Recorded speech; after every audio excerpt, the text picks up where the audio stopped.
Hola, muy buenos días. Venimos de, no conté otra vez, pero por como 2 semanas por lo menos leyendo completo el Evangelio de Mateo. Ese hombre que fue tomado por el Señor de su trabajo para Roma como recaudador de impuestos y que llegó a ser uno de los apóstoles y pensaba los primeros, Juan y su hermano Andrés, Pedro y su hermano Andrés, Juan y Jacobo, los que Jesús llamó. También aparece Natanael, que después nos va a aparecer con otro nombre, eh, y Mateo. De los demás no sabemos, ¿no?, llamado particular.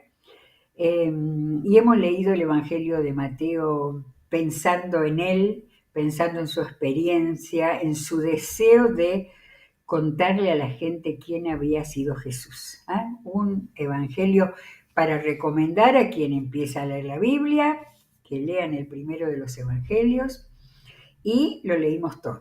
Pero, como dijimos, nos quedó el gustito de que era poco en cuanto al relato de la muerte del Señor, de la resurrección. Eh, la resurrección no ocupa una página entera. Entonces vino a la mente el que tiene los pasajes más largos, cuatro capítulos de la división en capítulos, que fue Juan. Juan, a quien él en todo el Evangelio 5 veces se menciona como aquel al que Jesús amaba, ¿sí? Que puede parecer presuntuoso, pero realmente el lugar de Juan en el ministerio de Jesús, en el acompañamiento a Jesús, fue excepcional.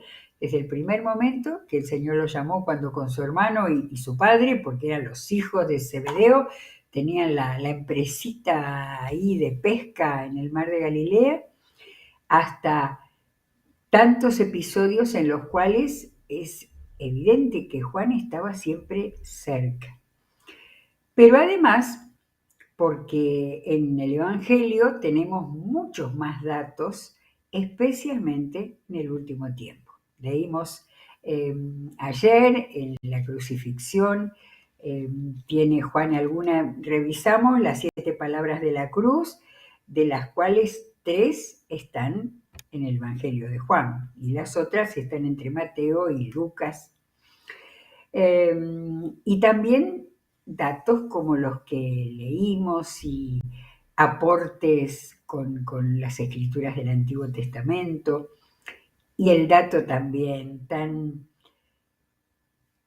de mostrar a esos 2 hombres importantes, cercanos a la religiosidad judía, que secretamente creían en Jesús, José de Arimatea y Nicodemo, que fueron llevando desde la mezcla de mirra y aloe hasta el que puso una sábana, el que llevó una sábana para sepultar a Jesús en el lugar que habían destinado para él. José de Arimatea, Nicodemo. Todas esas cosas van mostrando cómo Juan estaba muy cerca. Y ahora vamos a leer los 2 últimos capítulos del Evangelio, donde encontramos varias de las situaciones, de los momentos que nadie contó salvo Juan. Juan capítulo 20, el primer día de la semana, muy de mañana, cuando todavía estaba oscuro, María Magdalena fue al sepulcro y vio que habían quitado la piedra que cubría la entrada. Así que fue corriendo a ver a Simón Pedro y al otro discípulo a quien Jesús amaba y les dijo: se han llevado del sepulcro al Señor y no sabemos dónde lo han puesto. Pedro y el otro discípulo se dirigieron entonces al sepulcro. Ambos fueron corriendo, pero como el otro discípulo corría más aprisa que Pedro, llegó primero al sepulcro. Juan Inclinándose, se asomó y vio allí las vendas, pero no entró. Tras él llegó Simón Pedro y entró en el sepulcro. Vio allí las vendas y el sudario que había cubierto la cabeza de Jesús, aunque el sudario no estaba con las vendas, sino enrollado en un lugar aparte. Yo pensaba que ese enrollado era una muestra. Quizás si el Señor se levantó en su resurrección y lo dejó porque era muy ordenado, pero ahí están los expertos que dicen que eso era una muestra de que él no había sido arrancado violentamente y robado. ¿Ah? Estaba todo en orden, como alguien que se levanta muy prolijo y deja sus ropas dobladas como en este caso. Claro que sí, no lo habían ido a robar ni los discípulos, ni los soldados, ni nadie. En ese momento entró también el otro discípulo y el que había llegado primero al sepulcro, Juan dice todo eso para no, en ningún momento habla en primera persona, llegué al sepulcro. Y vio y creyó. Y vio y creyó. Esto lo tengo que subrayar en mi Biblia, porque es el primero que creyó. Está en el relato de las mujeres, lo que cuentan los otros evangelistas, pero Juan, como está hablando de lo que él vio, fue el primero que vio y creyó. Quiere decir que recordó lo que Jesús les había dicho tantas veces y Juan pensó, resucitó. Hasta entonces no habían entendido la escritura que dice que Jesús tenía que resucitar. Falta que hubiera puesto como yo les decía también. Los discípulos regresaron a su casa, pero María se quedó afuera, llorando junto al sepulcro. Mientras lloraba, se inclinó para mirar dentro del sepulcro y vio a 2 ángeles vestidos de blanco, sentados donde había estado el cuerpo de Jesús, uno a la cabecera y otro a los pies. Ninguno de los otros 3 había contado esta escena. ¿Por qué lloras, mujer?, le preguntaron los ángeles. Es que se han llevado a mi Señor y no sé dónde le han puesto, les respondió. Estoy recordando que Lucas cuenta, pero creo que de un ángel solo. La percepción de cada uno, ninguno de estos 4 había estado específicamente, salvo Juan, pero los otros no, de manera que son los relatos que nos llegaron de lo que ellos habían conocido, habían escuchado y habían sentido también. Se han llevado a mi Señor y no sé dónde lo han puesto. Apenas dijo esto, volvió la mirada y allí vio a Jesús de pie, aunque no sabía que era él. Jesús le dijo, ¿por qué lloras, mujer? ¿A quién buscas? Ella, pensando que se trataba del que cuidaba el huerto, le dijo, Señor, si usted se lo ha llevado, dígame dónde lo ha puesto y yo iré por él. María, le dijo Jesús. Siempre se ha creído que ella era María Magdalena, ¿no? Porque vieron que hemos leído de varias Marías, pero por el amor a Jesús debió haber sido María Magdalena. Ella se volvió y exclamó, Raboni, que en arameo significa maestro. Maestro también era rabí. Entiendo que Raboni era mi maestro. Suéltame, porque todavía no he vuelto al Padre. Ve más bien a mis hermanos y diles, vuelvo a mi Padre, que es Padre de ustedes, a mi Dios, que es Dios de ustedes. Pareciera que Jesús entendía que todavía no estaban entendiendo todo, ¿no? El milagro de la encarnación de Dios en Jesucristo y que era el Padre de Jesús, pero también era el Padre de ustedes. Y repite, y mi Dios, que es Dios de ustedes. Acá está el apellido, no me acordaba. el segundo nombre. María Magdalena fue a darles la noticia a los discípulos. He visto al Señor, exclamaba, y les contaba lo que él le había dicho. Al atardecer de aquel primer día de la semana, estaban reunidos los discípulos a puerta cerrada por temor a los judíos. Entró Jesús y poniéndose en medio de ellos los saludó. La paz sea con ustedes.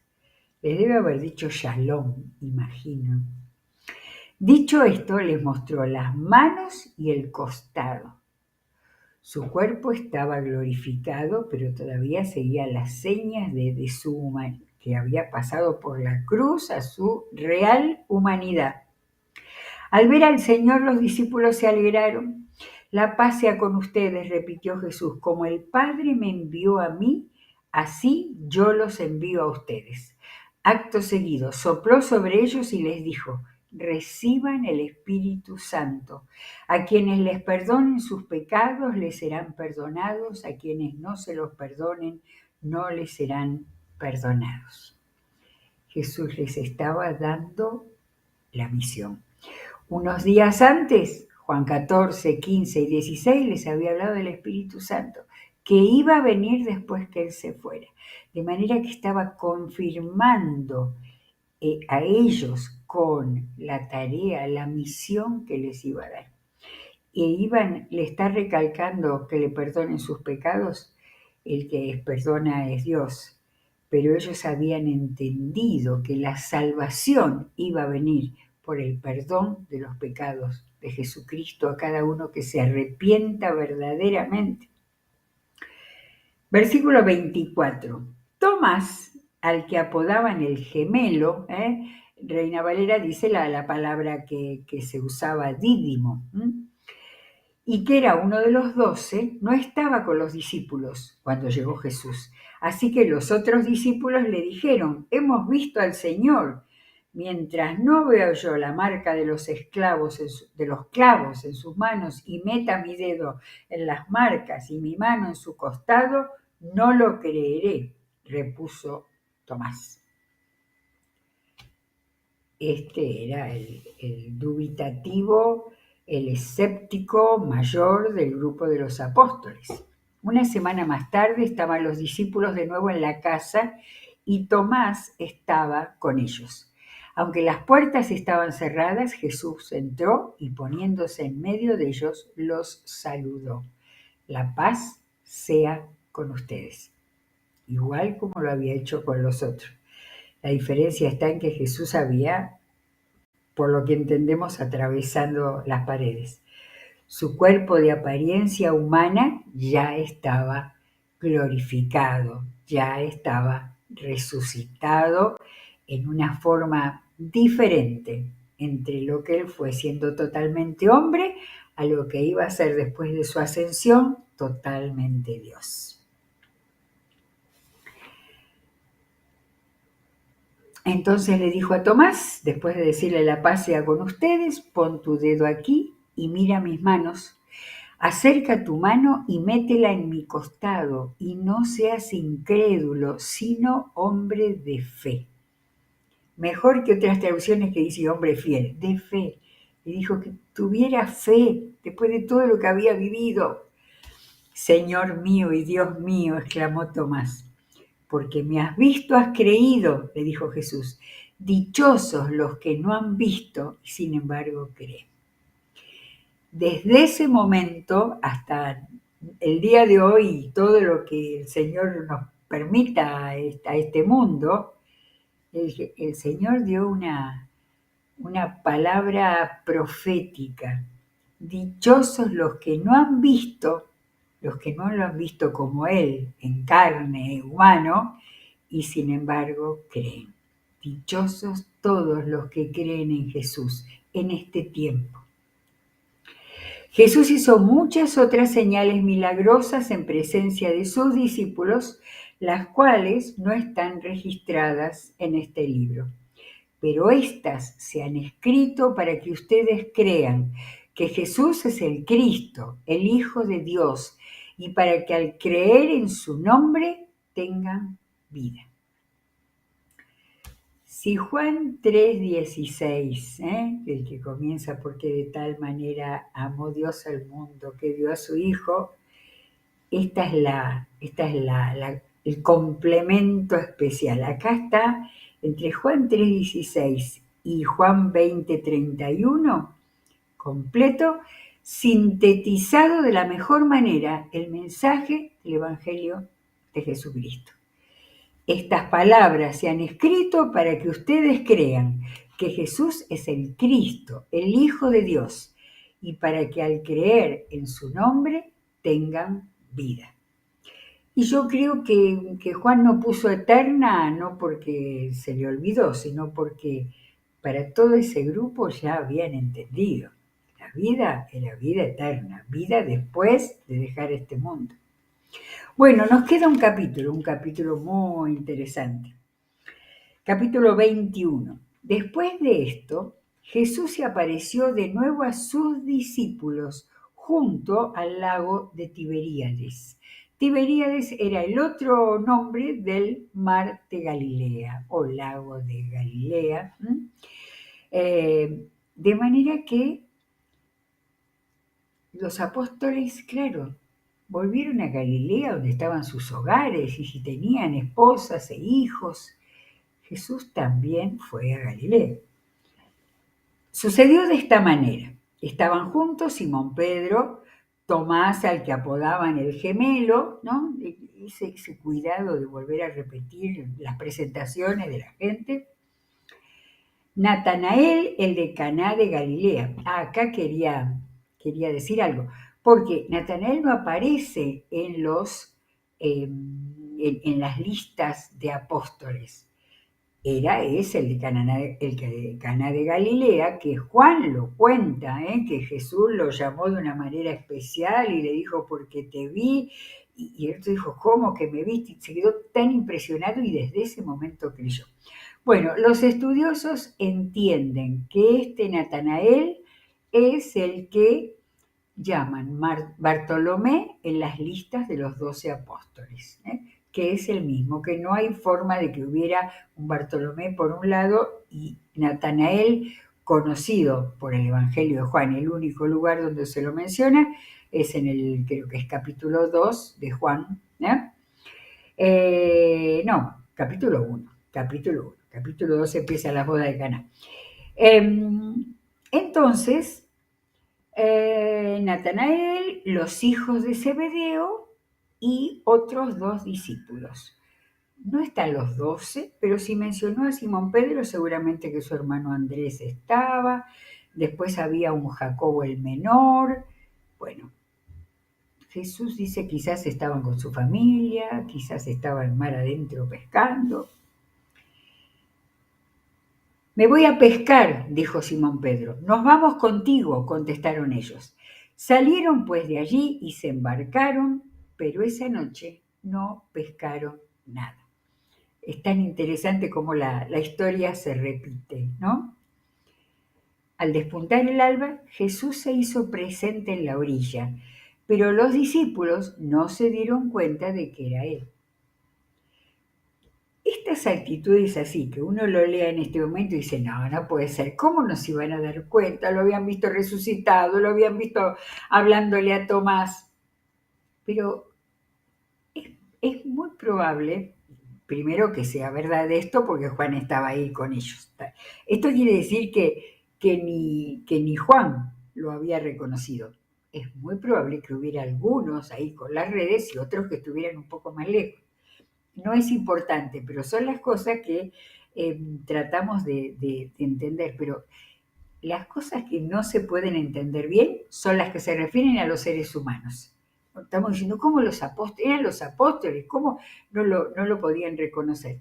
Sin embargo, esto relatado así tan sencillamente, que Juan no tapaba a nadie cuando contaba, no dejaba bien a nadie, pero era la humanidad, ¿no? De tener a Jesús cerca espiritualmente y no darse cuenta que Él está obrando, por ejemplo, que nos está diciendo nada, que nos está llevando a pensar en algo que decimos, pero ¿por qué estoy pensando en esto? Es como ellos cuando dice que no se daban cuenta de que estaba él ahí al lado. Muchachos, ¿no tienen algo de comer?, les preguntó Jesús. No, respondieron ellos. Tiren la red a la derecha de la barca y pescarán algo. Así lo hicieron, y era tal la cantidad de pescados que ya no podían sacar la red. Es el Señor, dijo a Pedro, el discípulo a quien Jesús amaba. Una nueva vez que Juan se menciona a sí mismo. Entonces el primero que se dio cuenta era el que era más rápido de todos, que era Pedro. Es el Señor. No, perdón, le dijo a Pedro el discípulo, Juan. Juan es el primero que lo reconoció. Tan pronto como Simón Pedro le oyó decir es el Señor, se puso la ropa, pues estaba semidesnudo, y se tiró al agua. Los otros discípulos lo siguieron en la barca, arrastrando la red llena de pescados, pues estaban a escasos 100 metros de la orilla. Al desembarcar, vieron unas brasas con un pescado encima y un pan. Traigan algunos de los pescados que acaban de sacar, les dijo Jesús. Claro, un pescado y un pan eran unos cuantos. Simón Pedro subió a bordo y arrastró hasta la orilla la red, la cual estaba llena de pescados de buen tamaño. Eran 153, pero a pesar de ser tantos, la red no se rompió. Supongo, y creo que no me equivoco, que Pedro se acordó de lo que cuenta Lucas, en Lucas 5, donde Jesús le dijo que echara la red porque tampoco había pescado nada, seguramente con su hermano, y ese momento había sido el toque para el cual Pedro reconoció a Jesús. Recordemos que se arrodilló y le dijo, Señor, soy un hombre pecador, apártate de mí, ¿no? Soy un hombre pecador. Nuevamente, Pedro volvió y seguramente Juan y Jacobo, que estaban ahí también, a reconocer el significado del Señor, no solamente en lo que habían visto ahí unos días atrás, de ser crucificado y de haber reconocido que resucitaba, pero también que estaba cerca de sus necesidades vitales, mínimas, las de la vida, de la cual ellos tenían. Claro que después de ver todo lo que viene, es probable que no hubieran vuelto a su vida de pescadores. Bueno, ahora la otra cosa llamativa, ¿quién contó los peces?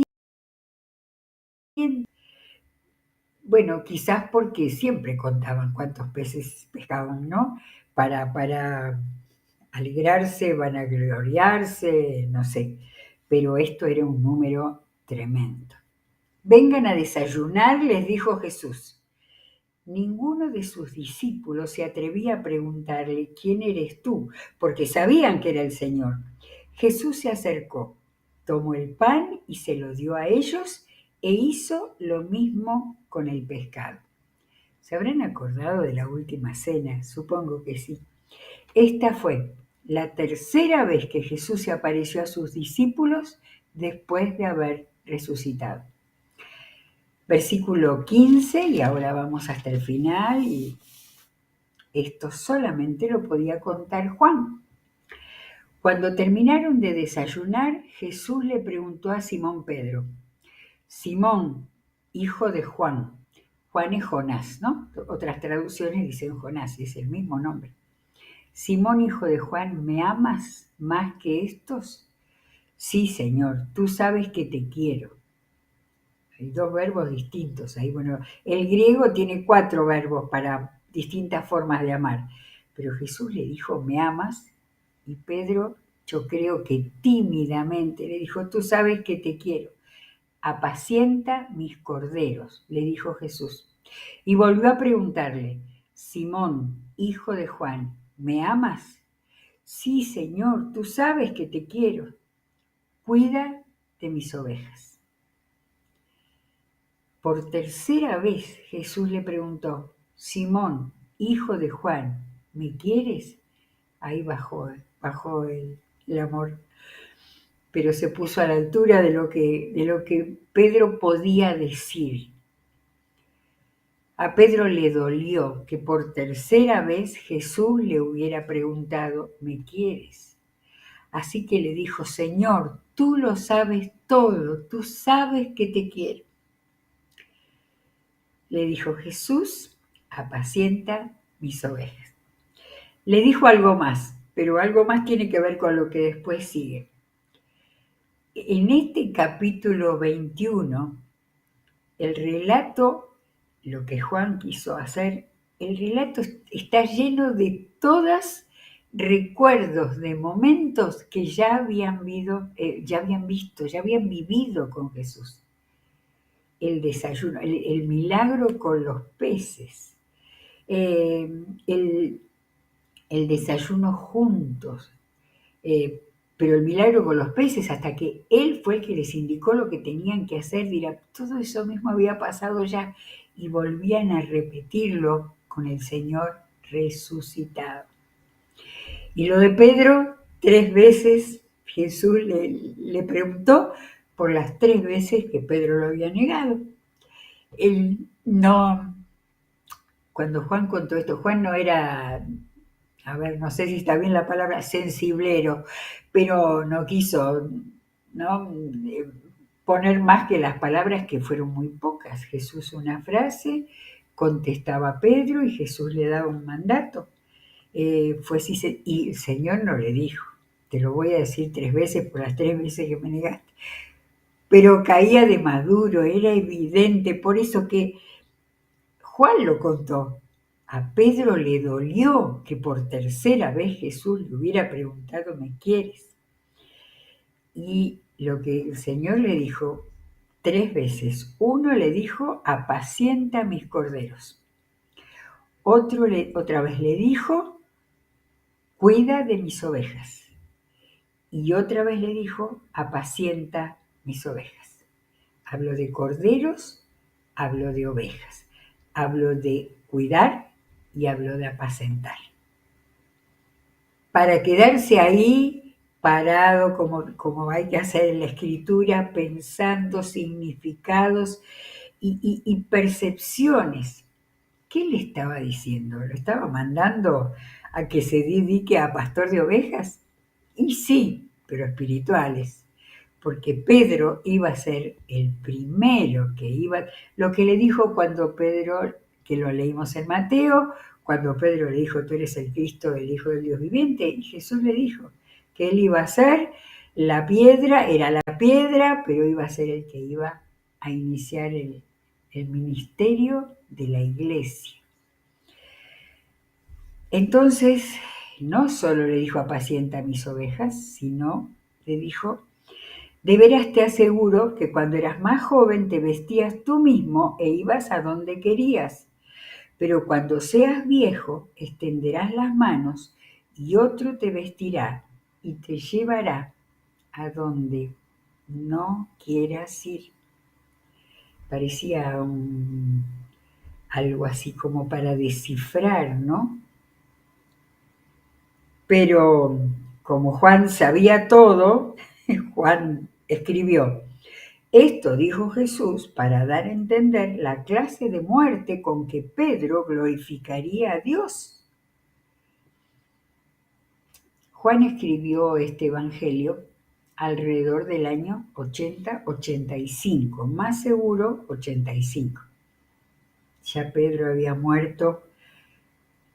La tradición dice que crucificado boca abajo, que él no quiso ser crucificado como el Señor. Y es decir, la explicación la dio Juan. Esto dijo Jesús para dar a entender la clase de muerte con que Pedro glorificaría a Jesús. Yo me pregunto, cuando escribió esto, Juan ya sabía cómo terminó Pedro. Ahora, si en ese momento entendió, pero Jesús le había dicho así una frase medio encriptada, pero diciendo, cuando seas viejo, otro te vestirá y te llevará donde no quieras ir. Y después de esto, Jesús añadió a Pedro, como si fuera la primera vez que se lo dijo, sígueme. O sea, cerrada la historia, desde el primer momento que Jesús los llamó, estaban con su hermano, y que Jesús le dijo, sígueme nuevamente. Después de todo lo que habían vivido, Jesús le dio un mandato que cuide y apaciente a las ovejas que iban a crecer y aparecer con la iglesia cristiana, y le dijo, sígueme. Y Juan termina con un episodio sobre él mismo, lo más seguro que podía contar, porque como siempre Pedro nunca se quedaba callado. Al volverse, Pedro vio que los seguía el discípulo a quien Jesús amaba. Esta es la quinta vez que aparece en el Evangelio. Pedro vio que estaba Juan ahí, no le dijo metido, no. Aquí él vio que los seguía Juan, el mismo que en la cena se había reclinado sobre Jesús y le había dicho, Señor, ¿quién es el que va a traicionarte? De manera que Pedro tenía en claro y recordaba lo que había pasado, y ese nos da, sí, en realidad lo cuenta Juan, ¿no? Ese dato de que Juan estaba reclinado sobre Jesús y de que aparece toda la Santa Cena y también la primera, ¿no? La famosa, la de Leonardo da Vinci. Y entonces, bueno, después vamos a resumirlo esto, al volverse, Pedro vio que lo seguía Juan. Al verlo, Pedro preguntó, Señor, ¿y este qué? Interés, afecto, curiosidad. Evidentemente, Juan había sido un discípulo muy cercano a Jesús. Y entonces Jesús le contestó, así como cuando contesta duro, si quiero que él permanezca vivo hasta que yo vuelva, a ti que tú sígueme. Cortó la conversación. No creo que haya sido despreciativo de Pedro ni nada así. El Señor las cosas las decía muy claramente, ¿no? Entonces dijo una frase perturbadora. Si quiero que él permanezca vivo hasta que yo vuelva, a ti que tú sígueme nomás. 2 veces le dijo sígueme. Le encargó todo, o sea, el Señor le puso un interés impresionante a Pedro. A él lo mandó de nuevo para que se metiera en la barca y volviera a traer una pesca increíble. Y a Pedro le estaba anticipando, no dice que a ningún otro le hubiera anticipado, ¿eh? A Pedro le anticipó lo que él iba a hacer y lo que él iba a hacer. Después entonces, acá viene comentario de Juan. Por este motivo corrió entre los hermanos el rumor de que aquel discípulo, Juan, no moriría. Pero Jesús no dijo que no moriría, sino solamente si quiero que Él permanezca vivo hasta que yo vuelva, ¿a ti qué? ¿A ti qué? Claro, acá dudas otra vez. ¿Cómo? Jesús ya iba a volver. Por frases como esta, es que la iglesia en el siglo I creía que Jesús iba a volver antes de terminar el siglo. Y Jesús no siempre indicó todas las cosas con total claridad, por eso hay que leer y buscar los evangelios y descubrir a veces pequeñas puntas. Esta era una pequeña punta, pero no de que él iba a volver antes, sino que Juan, lo dijimos ya en estos días, Juan iba a ser aquel a quien el Señor, después que Juan había escrito un evangelio, el evangelio que recopilaba muchas de las cosas que los otros no habían contado. Después escribió 3 cartas, una larga y valiosa y 2 cartas breves a hermanos de alguna de las iglesias que él pastoraba. Pero después Jesús se le apareció en forma sobrenatural y le dictó el Apocalipsis. De manera que a eso se refería quiero que Él permanezca vivo hasta que yo vuelva. Es muy probable, después del primer siglo ya no vivía ninguno de los apóstoles, eso es seguro por lo que se fue escribiendo después los escritores de la historia de la iglesia. Pero entiendo que Juan fue el mayor, fue el último que recibió lo último directamente de Jesús. Y se acabó el Evangelio de Juan, qué lástima, ¿no? Pero tengo deseo de hacer algo antes de ir a otro tema que vamos a continuar después. Es que leamos por lo menos 2 capítulos del libro de los Hechos de los Apóstoles, para en esta misma línea que hemos leído 2 relatos de la muerte, de la crucifixión y de la resurrección de Jesús. Leímos el relato de Mateo, el relato de Juan, y ahora leer el relato de Lucas, el autor de los Hechos de los Apóstoles, los 2 primeros capítulos. Después de esto que nos termina Juan, ¿qué más nos queda? ¿Cómo empezó la iglesia? ¿Qué sucedió? Estoy pensando que no leí los 2 últimos versículos del Evangelio de Juan. Este es el discípulo que da testimonio de estas cosas y las escribió. Soy yo, ¿eh? Está diciendo soy yo. Y estamos convencidos de que su testimonio es verídico. Y cierra el Evangelio con una frase tremenda. Jesús hizo también muchas otras cosas, tantas que, si se escribiera cada una de ellas, pienso que los libros escritos no cabrían en el mundo entero. Esa era la percepción que tenía Juan. Se ha contado mucho en los 4 evangelios, pero también había muchas otras cosas, y él termina así con una hipérbole, una frase que se considera así como exagerada, pero con el sentir de Juan. Alguien que era muy inteligente, que escribió todo lo que él escribió, fue excelente, pero que tenía una gran percepción de la obra de Dios, de la manera que el Señor se comunicaba, por supuesto, de todo lo que Él hizo. Bueno, así que mañana vamos a seguir leyendo un poco del comienzo del libro de los Hechos para seguir con el hilo que venimos teniendo. Que el Señor los bendiga ricamente.